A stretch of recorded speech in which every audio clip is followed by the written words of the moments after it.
Hello to all. இன்றைக்கி வந்து நம்ம என்ன பார்க்க போகிறோன்னா, தமிழ் ஷார்ட் ஹேண்டு பேசிக்ஸில் ஆல்ரெடி சாப்டர் 2ல் வந்து ஒரு 2 வீடியோ போட்டிருப்பேன். இன்றைக்கி வந்து அடுத்து வந்து பார்க்க போகிறோம். இப்போ புக்கு வச்சுருந்திங்கன்னா இங்கே பாருங்கள், உயிரெழுத்துக்கள் அப்படின்னு கொடுத்துருக்காங்க. அதில் நாம் இதுக்கு முன்னாடி வீடியோவில் என்ன சொல்லி கொடுத்தோன்னா, புள்ளி வைக்கிறது, எந்த பிளேஸில் புள்ளி வச்சா என்ன, எந்த பிளேஸில் கோடு போட்டால் என்ன அப்படின்னு நான் சொல்லி கொடுத்தேன். இன்றைக்கி வந்து புள்ளி வைக்கிறது, கோடு போடுறது இல்லாமல் புதுசாக ஒன்று பார்க்க போகிறோம் உயிரெழுத்துக்களில். சரிங்களா? புக்கு வச்சுருந்தீங்க அப்படின்னா இந்த மாதிரி ஒரு பாக்ஸ் கொடுத்துருப்பாங்க. அத்தியாயம் 2ல் இந்த மாதிரி ஒரு பாக்ஸ் கொடுத்துருப்பாங்க. இதை வந்து நம்ம ஃபஸ்ட்டு மெமரி பண்ணணும்.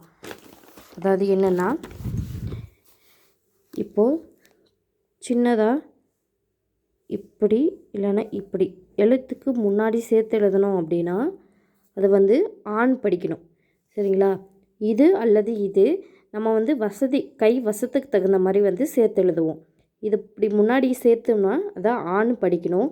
அதே மாதிரி இப்படி இல்லைன்னா இப்படி சின்னதாக, இப்படி இல்லைன்னா இப்படி சின்னதாக வந்து ஒரு எழுத்தோட முன்னாடி நம்ம வந்து ஆரம்பத்தில் நம்ம சேர்த்து எழுதுகிறோம் அப்படின்னா அதை வந்து ஈன்னு படிக்கணும். இ அல்லது இ. நம்ம வந்து இதுக்கு முன்னாடி வீடியோவில் என்ன பண்ணோன்னா, இப்போ ஃபஸ்ட் ப்ளேஸில் வந்து இப்படி லைட்டாக புள்ளி வச்சா குறிலா, டார்க்காக புள்ளி வச்சா நெடிலா, அந்த மாதிரி படித்தோம். இப்போ வந்து ஃபஸ்ட் ப்ளேஸில் இப்படி தான் சேர்க்கணும். அது வந்து குறிலா நெடிலா அப்படின்றத வந்து நம்ம எப்படி படிக்கணும் அப்படின்னா, அந்த இடத்துக்கு தகுந்த மாதிரி நம்ம படிச்சுக்கணும். அந்த வார்த்தை வந்து எந்த இடத்துல வருதோ அந்த இடத்துக்கு தகுந்த மாதிரி படிச்சுக்கணும், ஞாபகம் வச்சுக்கணும். அடுத்து ஈன்றதும் அதே மாதிரி தான். குறிலுக்கும் நெடிலுக்கும் இதே ஸ்ட்ரோக் தான். குறிலா நெடிலான்றது நம்ம ஞாபகம் வச்சு அந்த இடத்துல படிப்போம். அடுத்து ஊ குறில் அல்லது நெடில் ரெண்டுத்துக்கும் எப்படி சேர்த்து எழுதுறோன்னா, ஆரம்பத்தில் இப்படி கீழேருந்து மேலே அல்லது மேலிருந்து கீழ் 2 சின்னதாக ஒரு கோடு வந்து ஒரு எழுத்துக்கு முன்னாடி நம்ம சேர்த்து எழுதுகிறோம், ஒரு ஸ்ட்ரோக்கோட முன்னாடி சேர்த்து எழுதுகிறோம் அப்படின்னா ஊன்னு படிக்கணும். அடுத்து குறில் ஏ அல்லது நெடில் ஏ, அதுக்கு வந்து எப்படி எழுதணும்னா, ஆரம்பத்தில் இப்படி அல்லது இப்படி சின்னதாக சேர்த்து எழுதணும். இது வந்து ஸ்ட்ரோக்கோட ஆரம்பத்தில் வந்து நம்ம சேர்த்து எழுதுகிறோம் அப்படின்னா ஏன்னு படிக்கணும். சரிங்களா? அடுத்து ஓ குறில் ஓ அல்லது நெடில் ஓ அது வருது அப்படின்னா இப்படி சின்னதாக இப்படி அல்லது இப்படி ஆரம்பத்தில் வந்து சேர்த்து எழுதணும்னா அது வந்து ஓ. புரியுதுங்களா? இந்த மாதிரி வந்து ஆரம்பத்தில் சேர்த்து எழுதுகிறோம் அப்படின்னா அது ஓ. இப்போ வந்து எப்படி சேர்த்து எழுதுறது, வார்த்தைங்க வந்து எப்படி கொடுப்பாங்க அப்படின்னு வந்து நான் சொல்கிறேன். இப்போ அடி அல்லது ஆடி, சரிங்களா? இப்படி ஒரு வார்த்தை கொடுத்துருக்காங்க. அடி இல்லைன்னா ஆடின்னு ஒரு வார்த்தை கொடுக்குறாங்கன்னா இது எப்படி எழுதணுன்னா, ஆரம்பத்தில் சின்னதாக இப்படி கொக்கி மாதிரி சேர்த்து இப்படி எழுதுனா அடி இல்லைன்னா ஆடி. இது வந்து அடியா ஆடியான்றது அந்த இடத்துல வந்து நம்ம இடத்துக்கு தகுந்த மாதிரி படிச்சுப்போம். அவங்க படிக்கிறத வந்து நம்ம ஞாபகம் வச்சுக்கணும், அடின்னு படிக்கிறாங்களா ஆடின்னு படிக்கிறாங்களான்னு. அதை வச்சு தான் வந்து இதை நம்ம வந்து படிப்போம். அடி ஆடி ரெண்டுத்துக்கும் ஒரே ஸ்ட்ரோக் தான். அம்பல் அல்லது ஆம்பல்னா ஆ இம்பா இல். அம்பல் அல்லது ஆம்பல். இம்பா வருதா, ஆ இம்பா இல். அப்போ பா வர்றதுனால இம்பாக்கிட்ட லைட்டாக புள்ளி வைக்கிறோம். ஆம்பல் இல்லை அம்பல். ஓகேங்களா? அம்பல் அல்லது ஆம்பல். ஆ சவுண்டு வர்றதுனால இம்பாக்கிட்ட லைட்டாக புள்ளி வைக்கிறோம். அடுத்து ஆணி அல்லது அணி. ஆ நீ. நீனா என்ன சொன்னேன், நாக்கு 3rd ப்ளேஸில் லைட்டாக புள்ளி வச்சா குறில் ஈ. இப்போது அணி அல்லது ஆணி. இந்த கொக்கிக்கு வந்து ஆ, இது நாக்கு 3rd ப்ளேஸில் புள்ளி வச்சா நீ. அப்போது ஆ நீ ஆணி. புரியுதுங்களா? அடுத்து ஆட்சேபி. இப்போ ஆட்சேபி, இப்போ இந்த கொக்கி மாதிரி வர்றதை வந்து சில இடங்களில் சேர்க்க முடியாது. ஆரம்பத்தில் வந்து இந்த கொக்கியை வந்து சில இடங்களில் சேர்க்க முடியாது. அது எந்தெந்த மாதிரி ஸ்ட்ரோக்கு அப்படின்னா, இப்போது இச்சா ஷா படித்தோம்ல இப்படி இஷா இஷ் ஓகேங்களா. இது இந்த இந்த இடத்துல வந்து இந்த கொக்கியை வந்து சேர்த்து எழுத முடியுமா? சேர்க்க முடியாது. இந்த இடத்துல கொக்கியை சேர்த்து எழுத முடியாது. இப்போ ஆட்சேபின்னு வர இடத்துல ஆக்கு வந்து ஃபஸ்ட் ப்ளேஸில் புள்ளி, இச்சா ஆட்சே இச்சான்னு சொல்லுவோம் இதை. பி பாக்கு தேர்ட் ப்ளேஸில் புள்ளி வச்சா பி. ஆ இச்சா இச்சாக்கு செகண்ட் ப்ளேஸில் புள்ளி வச்சா சே.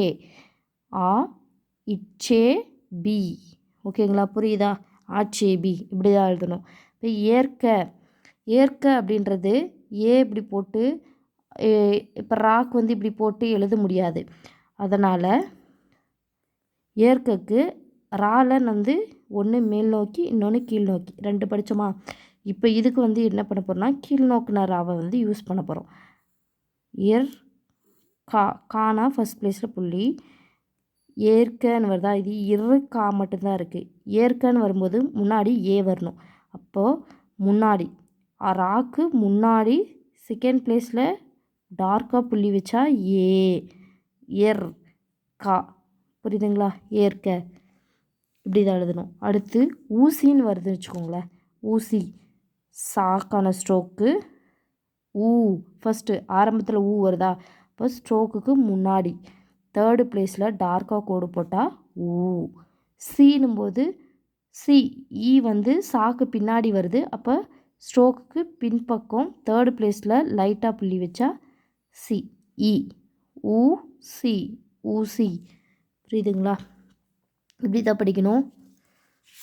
நான் இன்னும் கொஞ்சம் சொல்லித்தரேன். இப்போ வந்து அகதி அப்படின்னா ஆக்கான கொக்கி கா தி. காக்கு ஃபஸ்ட் ப்ளேஸில் புள்ளி லைட்டாக புள்ளி வச்சா குறில் கா. தீனா தாக்கு தேர்டு ப்ளேஸில் லைட்டாக புள்ளி வச்சா தி. அகதி. புரியுதா? அகதி. அடுத்து அகழி அப்படின்னா ஆக்கு கொக்கி கா சிறப்புள்ளா. இது ஸ்ட்ரோக்கு. புள்ளி எங்கே வைக்கணும்? ஆக்கு நான் கொக்கி சேர்த்துட்டேன். காக்கு ஃபஸ்ட் ப்ளேஸில் லைட்டாக புள்ளி வச்சா கா குறில் கா. லீக்கு தேர்டு ப்ளேஸில் லைட்டாக புள்ளி வச்சா லீ. ஆ கா லீ. ஓகேங்களா? அடுத்து ஏனி அப்படி வருதுன்னா ஏக்கு இந்த மாதிரி சேர்த்துனா சொன்னனா ஏனிக்கு 3 சுழினா இப்போ நீ. நாக்கு தேர்டு ப்ளேஸில் லைட்டாக புள்ளி வச்சா நீ ஏனி. ஓகேங்களா? அடுத்து ஒளினா வந்து இப்படி இல்லைனா இப்படி ஆரம்பத்தில் சேர்த்து எழுதுனா ஓன்னு சொன்னனா. ஒளினும் போது லீ. லாக்கு தேர்ட் ப்ளேஸில் லைட்டாக புள்ளி ஒளி இப்படி போட்டால் அது கூட லாக்கான ஸ்ட்ரோக்கு. லாக்கு தேர்ட் ப்ளேஸில் புள்ளி வச்சா ஒளி. ஓகேங்களா? அடுத்து இரவு. சரி, ஈக்கு இப்படி இல்லைன்னா இப்படி சொன்னனா இது ரெண்டுத்தில் ஏதாவது ஒன்று வந்து ஆரம்பத்தில் சேர்த்ததுன்னா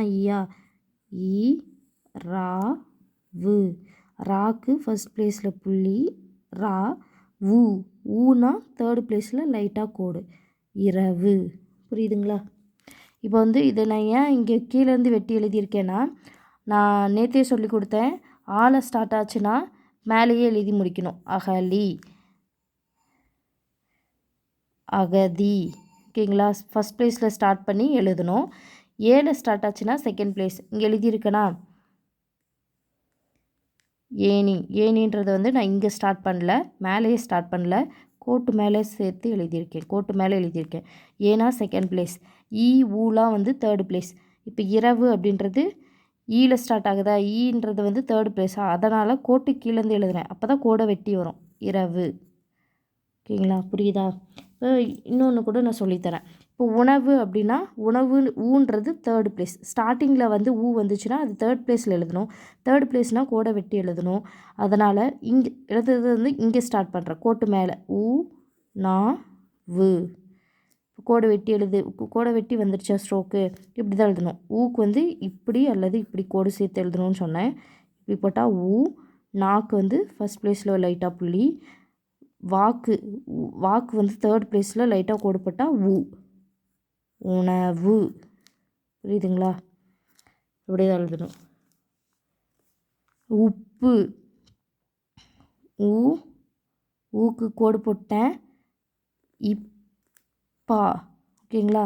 அதாவது நான் ஃபஸ்ட்டு சாப்டரில் சொல்லி கொடுத்தேன். நார்மலாக இருக்கிற ஸ்ட்ரோக்கை டபுள் பண்ணி போட்டோம்னா அதை வந்து மெய்யெழுத்தோடு சேர்த்து படிக்கணும். இப்பா. ஓகேங்களா? இப்பாவை வந்து பெருசாக போட்டால் இப்பா, லாவை வந்து பெருசாக போட்டால் இல்லா, அந்த மாதிரி சொல்லி கொடுத்தேன்னா. இப்போ உப்புன்னும்போது இப்பா. பூக்கு வந்து பாக்கு தேர்ட் பிளேஸ் லைட்டாக கோடு போட்டால் பூ, உப்பு. ஓகே, புரியுதா? அவ்வளோதாங்க.